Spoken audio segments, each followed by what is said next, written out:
Shamima Begum fled Britain to join ISIS at just 15 years old, and now the British government has said, nope, you're not coming back. They're revoking her UK citizenship. It seems to be a bit of a no-brainer, but experts are saying, hang on, the consequences could be far-reaching. She has a baby born on Sunday. Joining us now is Otago University International Relations expert Robert Patman. Robert, good morning to you. There's a whole pile of these people. Good morning, Duncan. A whole pile of these people in refugee camps. Who wants them? What do we do with them? Well, it's a tricky problem because many countries, such as the UK, Germany and France, there's at least 700 fighters yet to return, and also non-combatants, their families. And the worry is that there will be a major security risk, and this is a justifiable risk. Some of these people are pretty battle-hardened. But there's another side of the coin, and I think this has been demonstrated by the British decision to revoke the citizenship of Shamima Begum, that if you do that, she's effectively becoming stateless, and she was effectively groomed at the age of 15 to joining ISIS over the internet. So the problem is with that, by revoking her citizenship, you may be adding to the problems the pool of people without any citizenship in the Middle East, and it's also in contravention of international law. A government cannot revoke the citizenship of a citizen if that's their only nationality, so to speak. The British government has said that it's justified because her parents have a Bangladeshi connection. But that's, nevertheless, the individual concerned, Ms. Begum, was born in the UK.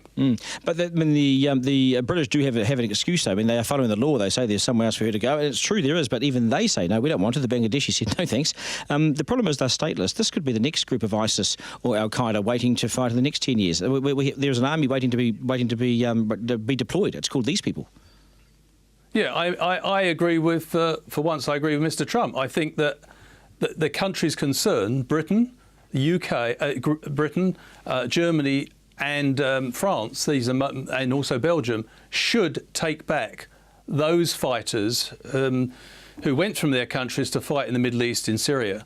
It's their responsibility. It's diplomatically irresponsible and probably illegal to take away their citizenship. And there is a strategic dimension to this. This is strategically dumb. You know, it's a lot of expense to rehabilitate and de-radicalise people who've been in the Middle East. But some found themselves in a hellhole which they didn't anticipate and want a second chance. That's one thing. So these people are often, if you can de-radicalise them, they are the best advert against ISIS you could possibly have. And the second thing is it actually plays into the narrative of ISIS. ISIS remains a threat. Just because it's lost its territorial base, that doesn't mean it's not going to be an active terrorist organisation.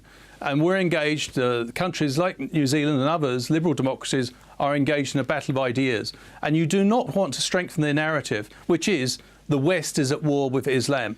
By revoking citizenship in such an arbitrary way, it sort of boosts and gives a propaganda windfall to ISIS. Let me stand in the middle of the street and get egged by the entire country right now. A very unpopular thing I'm about to say. This is a humanitarian sort of government, isn't it? Caring, compassionate government, apparently we have here. Do we put our hand up and say, hey, we'll take a couple? I don't think. I think unless they come from New Zealand, I understand that between 5 and 10 New Zealanders did fight. We're not quite sure on the figures, Duncan, but it's probably there were New Zealand citizens involved in the Syrian civil war fighting for ISIS. If they opt to come back, and many of them, if they're New Zealanders and they have to come back because the war's over and they've lost their territorial base, then I think the New Zealand government should take that responsibility. They'd be New Zealand citizens. It's a hard call, but you know what? You can't just run government on the basis of populism.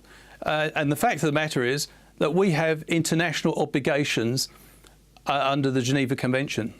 Hey, well said. I appreciate your time. Always appreciate your time, Robert Patman out of Otago University. Thank you. The 5 or 10 New Zealanders, we'll ask this of Jacinda Ardern next time we have her here, but should we take them back? What do you think? They have fought this evil fight. They've supported these beheadings in the desert. You've seen all the pictures. Do we take them back? Yes or no? Let me know. Yeah, feedback at the amshow.co.nz. 7:30. It's our job to take them back. 7:30 news time. Good morning.